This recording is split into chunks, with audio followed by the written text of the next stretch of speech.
दोस्तों, हम सभी जिन चीजों को अपनी आंखों से देखते हैं, हम सिर्फ उसी पर विश्वास करते हैं। भूत प्रेत आत्माओं जैसी चीजों को आज का विज्ञान तो नहीं मानता, लेकिन हमारे हिंदू धर्म ग्रंथों के अनुसार भूत प्रेत होते हैं। भूत प्रेतों के बारे में स्वयं गरुड़ पुराण के प्रेत कल्प में विस्तार से बताया गया है। इस अध्याय में राजा बबलू वाहन और एक प्रेत की कथा का वर्णन है। दोस्तों, गरुड़ पुराण की कथा के माध्यम से इस वीडियो में आप आगे जानेंगे कि आखिर व्यक्ति मरने के बाद प्रेत बनता क्यों है, भूत प्रेत क्या खाते हैं, कहाँ रहते हैं और भूत प्रेतों को इस योनि से मुक्ति कैसे मिलती है।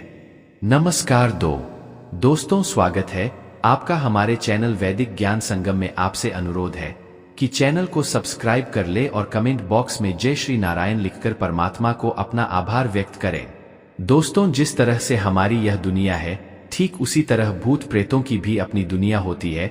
उस दुनिया में केवल भूत प्रेत ही रहते हैं। हालांकि हर व्यक्ति इस बात को नहीं मानता, लेकिन जो लोग भूतों को देख लेते हैं या महसूस कर लेते हैं, उन्हें इनके होने पर यकीन हो जाता है।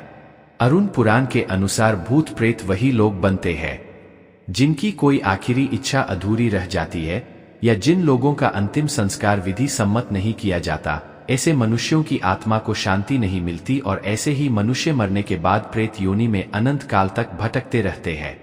शास्त्रों में लिखा है कि जो व्यक्ति भूखा प्यासा संभोग सुख से विरक्त, राग क्रोध द्वेष लोभ वासना आदि अतृप्त इच्छाएं लेकर मृत्यु को प्राप्त होता है, तो वह अवश्य ही भूत बनकर भटकता है।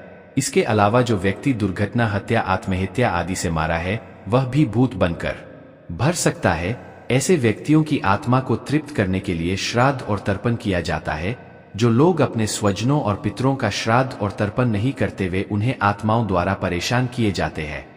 दोस्तों, भूतों को खाने की इच्छा अधिक होती है और उन्हें प्यास अधिक लगती है, लेकिन तृप्ति कभी भी नहीं मिल पाती। भूत प्रेत क्या खाते हैं, इसे जानने से पहले आइए जानते हैं कि वह कहाँ रहते हैं और क्या करते हैं। भूत प्रेत बहुत दुखी और चिड़चिड़े होते हैं और कई प्रेत हर समय इस बात की खोज करते रहते हैं कि उन्हें मुक्ति देने वाला कोई मिल जाए। यह कभी पवित्र घर में तो कभी जंगल में भटकते रहते हैं। ज्यादा शोर उजाला और मंत्रोच्चारण से या दूर भागते हैं, इसीलिए इन्हें कृष्ण पक्ष ज्यादा पसंद है और 13, 14 तथा अमावस्या को यह अधिक सक्रिय रहते हैं। भूत प्रेत उन स्थानों पर आते जाते रहते हैं जिन स्थानों से मृतक का अपने जीवन काल में संबंध रहा होता है। इसीलिए बहुत दिनों से खाली पड़े घर में या बंगले में भूतों का वास हो जाता है। दोस्तों, भूत प्रेत आखिर खाते क्या है, यह सवाल काफी रोचक है। इसका एक सीधा जवाब नहीं है, क्योंकि भूत प्रेत का अस्तित्व ही विवादास्पद है। अगर हम मांगने की भूत प्रेत सच में होते हैं, तो उन के खाने से संबंधित कुछ मान्यताएं हैं जो समय, स्थान और संस्कृति के अनुसार अलग अलग है। कुछ लोग मानते हैं कि भूत प्रेत मिठाई पसंद करते हैं, क्योंकि मिठाई में प्राण होता है जो उनके लिए प्रलोभन होता है। कुछ मानते हैं कि भूत प्रेत मांस, मदिरा, रक्त, कीड़े, मल मूत्र, पसीना ला रोना है न सपना, प्रेम से सुंदरता पसंद करते हैं, क्योंकि उनके पास इनमें से कुछ भी नहीं होता। जबकि कुछ मानते हैं कि भूत प्रेत कुछ भी नहीं खाते, क्योंकि उनके पास शरीर नहीं होता और वे केवल मानसिक संतुष्टि के लिए खाने की चाहत रखते हैं, लेकिन यह मानसिक संतुष्टि उन्हें कभी नहीं मिलती।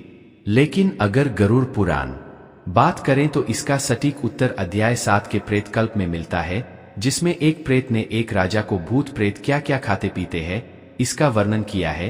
तो दोस्तों, अब आइए गरुड़ पुराण में लिखित त्रेता युग की उस कथा को जानते हैं, जिसमें एक ब्रेक ने एक राजा को प्रेत योनि से जुड़े आश्चर्यजनक तथ्य बताए हैं, जिसे जानने के बाद आपको भी अपने प्रश्नों के सारे उत्तर मिल जाएंगे।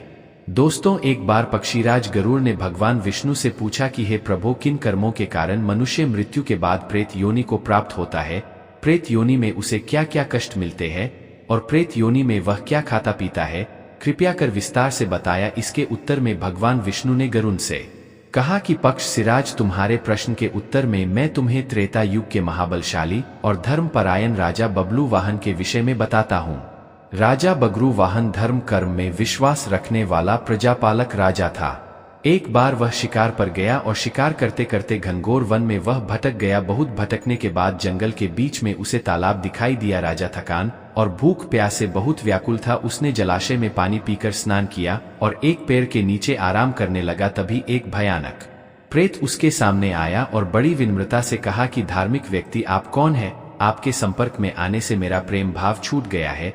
तब राजा ने उस प्रेत से पूछा, तुम कौन हो और किन कर्मों के कारण तुम्हें यह प्रिय तत्व प्राप्त हुआ है, और यहाँ इतने डरावने घनघोर बनने क्यों हो, तथा किस विधि से तुम्हें इस योनि से मुक्ति प्राप्त होगी। तब प्रेत बोला, हे राजन, जिन मृतकों का अंतिम संस्कार, श्राद्ध, तर्पण, दर्शन, रात्रि विधान जैसे कर्मकांड नहीं होता, तथा जो लोग अकाल मृत्यु और पाप कर्मों से मर जाते हैं, वे सब प्रीत रूप में यहाँ निवास करते हैं और अतृप्त अवस्था में हमेशा भटकते रहते हैं। हे राजन, हम प्रेत किसी भी भौतिक वस्तु को ग्रहण कर तृप्त नहीं हो पाते। इस वन में सुंदर फल विद्यमान है, फिर भी मैं भूख प्यास से पीड़ित हूँ, क्योंकि मुझे जन और फल किसी की भी प्राप्ति नहीं हो पाती है। राजन, अब मैं आपको अपने पूर्व जन्म के बारे में बताता है।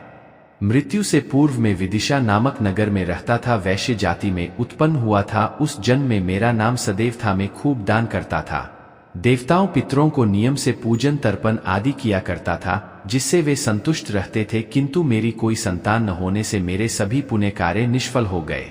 मेरा कोई मित्र बंधु बांधव नहीं था, इसलिए किसी ने मेरा अंतिम संस्कार नहीं किया। इस कारण मुझे प्रेत योनि की प्राप्ति हो गई और मैं अनंत काल से इसी योनि में भटक रहा है।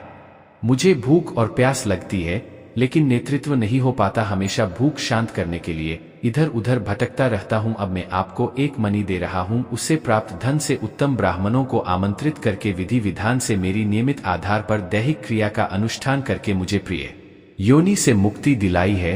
इतने मेरा झा को ढूंढते हुए सेना भी आ गई और राजा वापस आकर प्रेत के बताए अनुसार प्रेत के नाम से अंतिम संस्कार व अन्य क्रिया संपन्न की। सारे संस्कार पूरा होते ही वह प्रेम तत्काल स्वयं के समान देने वाला हो गया। उसने राजा के सामने उपस्थित होकर उसे प्रणाम किया। उसने राजा बबलू वाहन की दयाशीलता की प्रशंसा करते हुए उनके प्रति घोर कृतज्ञता व्यक्त की और उसके बाद वह अपने पुण्य कर्मों के फलस्वरूप तत्काल स्वर चला गया। दोस्तों, इस कथा से एक यह बात भी पता चलती है कि मृत व्यक्ति के निमित्त उसके परिवार वाले ही नहीं बल्कि कोई भी अंतिम संस्कार की क्रिया को संपन्न करा सकता है। दोस्तों, उम्मीद करता हूं आपको समझ में आ गया होगा कि मनुष्य प्रेत कैसे बनता है, रेत क्या खाते हैं, कहाँ रहते हैं, क्या कष्ट झेलते हैं और उनके मुक्ति का उपाय क्या है। अगर यह वीडियो आपको अच्छी लगी हो तो वीडियो को लाइक करें और अपने बंधु बांधवों को शेयर करें और ऐसे ही वीडियोज को देखने के लिए हमारे चैनल वैदिक ज्ञान संगम को सब्सक्राइब करें।